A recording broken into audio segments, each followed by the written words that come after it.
If you have a therapy clinic, let's make you some money this year. My name is Wong. I'm an occupational therapist and certified hand therapist. And over 10 years ago, when I started my business, I didn't know what the hell I was doing.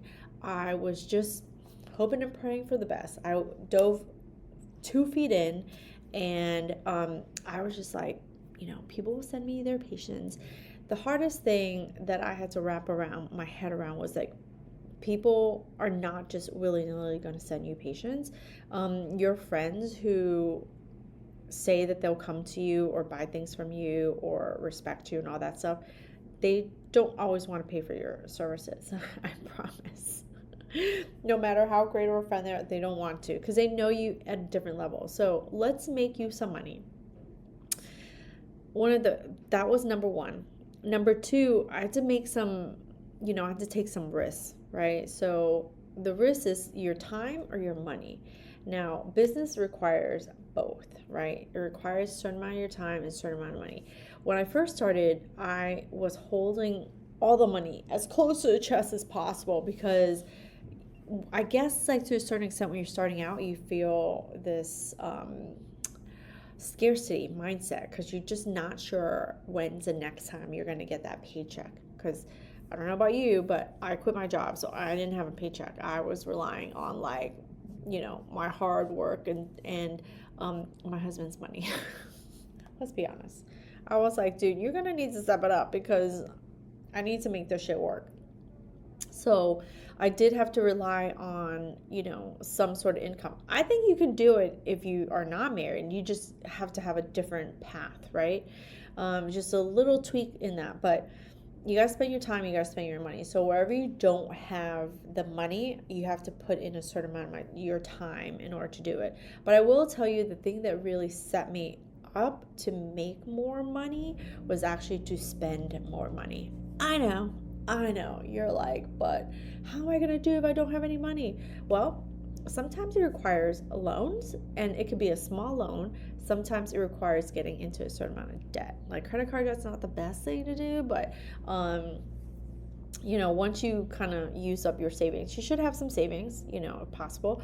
I used up my savings first, and then I went into credit card debt, and then I went into a loan, because you actually can't get a business loan unless you're 2 years in, right? You can't get a business loan until you're 2 years in, until you showcase that you can make a certain amount of money, and then you can ask for a certain amount of loan based off of the credit of your business, right?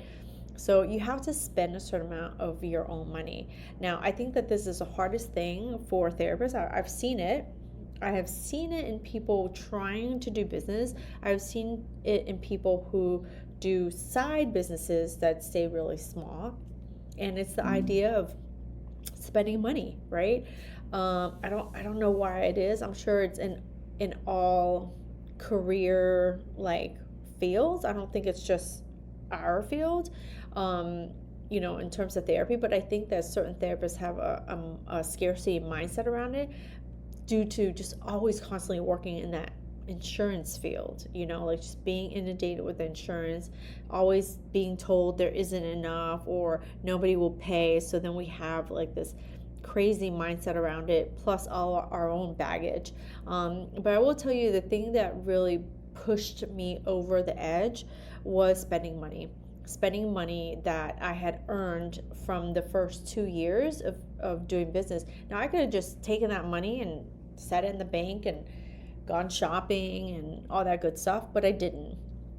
I made the money. Instead of spending it, I had a small salary. Instead of taking that money, I spent it on my business. And I don't know if you're into business and you want to grow your business. I look at big companies, and one of the shows that I really like listening to is NPR, How I Built This. One of my favorite stories in there is about a woman. It's Tate's Cookies. And if you hear, like, she has been baking cookies for the longest time. And it took her decades to build this multi-million-dollar brand, which then she sold off, and then that got sold off. And so she made a lot of money, but she started off really small. And I'm not saying, I'm going to grow this and sell it and whatever, but if you want to buy it, let me know. I want to make millions. But it's getting around that mindset of, like, scarcity and not having enough, and being able to, spend a certain amount of your dollars and of your time. But if you haven't listened to NPR's how I built it, I think that's the name, How I Built It. There's a lot of different stories of people who started off really small and then built something really big. And I think the biggest thing that comes to my mind when I listen to a lot of that is that they most of the time have investors. So you get a certain amount, and then you start getting these investors to come in and invest in your business. In the therapy world, I'm not sure how it would work if you had investors. Majority of the time, it would probably be your family, right? So one of my friends had investors, and it was her parents and her family that invested in her. In my case, my husband invested in me because he had to pay for everything when I didn't have anything. But then at some point, you have to think the money that you earn. In order to make money, you have to spend money. So one of the things that I did when I started, like 2 years into my business, once I could prove to myself that I was making some kind of money, which is the thing that you need to give yourself a certain amount of self-belief that is possible. But I started to spend money. I spent money on coaching, on business coaching. I've spent money on programs. And then the other thing that really propelled me, because I did those programs and did the coaching, was I started advertising. I started spending money advertising. So I stopped relying on doctor referrals. I stopped relying on word of mouth and just my friends and, oh, please, can you share this? Oh, please, if you go back over 10 years ago, like the language and how I started sharing my services, my therapy clinic and services and stuff like that, has changed through the years. But if you want to make money, this year and you want to grow your business, is think about how much you have to spend in order to grow it. It's something that I'm currently doing as well. So if you, the general guideline for like business spend is about 10% towards marketing. Now think about 10%, and that's not necessarily like oh, I hired a VA or I hired a person to do my marketing. Like, I don't count my marketing assistant in my spend. I put that into payroll. So payroll is about 20-30%. Like, most of the time, if you're in business, you should be looking this shit up. Like, what's the general breakdown of like business expenses and stuff like that. And there's general guidelines to it, but marketing is about like 10%, but it's not always 10% of what you currently make. It's 10% of what you want to make. So again, you have to spend in order to make money. And a certain amount of it is towards ads, towards some form or fashion of advertising. So in the therapy clinic, I run Google ads, I run Facebook ads. I do a certain amount of workers' comp. So I pay to sponsor events and things like that are small. And if you're in a community and you do community events, you can sponsor a community event and get in front of that particular community. I did that a long time ago. It didn't necessarily work for me and my niche and the things that I want to do. So I did try it, but for me that wasn't the thing. And now I spend it more on creating my own like workshops. Like, I create a workshop for my clinic, I advertise it, and I invite people and I bring them in for free, and I talk to them. It just allows me to educate the people in my community, in my local community. But there's a spend to that in order to draw people in. So if you want to make money this year and you want to grow your business, your therapy business, you have to work on getting yourself out of that like scarcity mindset of like, oh my God, I have to hold on to every single dollar, because it's not going to get you anywhere. You're going to hold so tight that nothing goes out, but also nothing comes in. And money is a type of energy, and you have to like, watch that. If you want me to talk more about that, I'm happy to share. But I digress. But yeah, if you want me to share some of that money mindset stuff, I'm happy to share. Just leave me a comment and let me know if you want me to make a video on that. But number two, if you want to make money outside of the risks that you're taking with spending your time and spending your money, the other second major thing to think about is what kind of decisions you have to make. So we have to make decisions that are minor, like right now. Okay, so how do I get next week more patients into my clinic? How do I get those patients that came in, how do I get them to come back and do 2 to 3 times more with me, right? Something like that. Those are minor decisions, but we have major decisions as well. Major decisions requires spend. It comes back to spending. Like, how much do you want to spend? Do you want to spend some more? So then we have to say, okay, I want to spend some more. How much more do I want to spend? Where do I want to put that towards? To what product or to what services do I want to put that to, right? So my therapy clinic, I have therapy and I have Shockwave. Now, I'm spending a lot of time on therapy and I'm not spending enough time on Shockwave. And I have paid for this, right? I have paid for this machine. I need to fucking market the shit out of this machine, and I haven't. Why? I was busy with this. So these are decisions. I have put one thing on hold to, spend my time and energy on another. These are major decisions that I'm having to make, and I think that as a business owner, these are decisions that you have to make. They can be minor decisions, they're major decisions, but you, at the end of the day, you have to make it. AI is not going to make it for you. Your friends are definitely not going to make it. Your spouse will definitely not make it for you, right? Your spouse isn't, unless they're in your business, they're not going to do that much to help you make these decisions. And the other thing is, sometimes your spouse, like, they love you. I mean, hopefully, right? Because they're your spouse.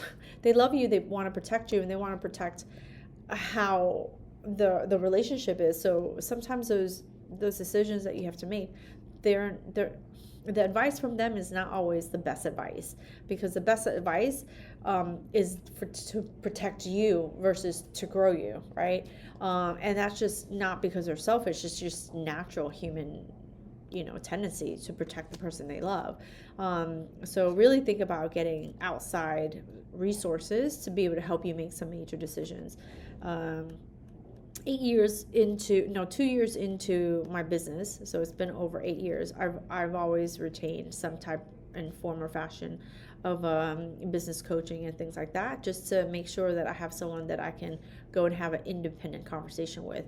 Sometimes people who are, they become your business friends and things like that can be a little bit skewed too, right? And especially they have their own thing, and at some point you can talk about it. At some point, people are so busy they don't have time to help you really think through all those decisions that you have to make. So yeah, there's minor decisions, there's major decisions. I am now recording this mid-year, so we still have 6 months left of the year, and I'm thinking about how I'm gonna make money.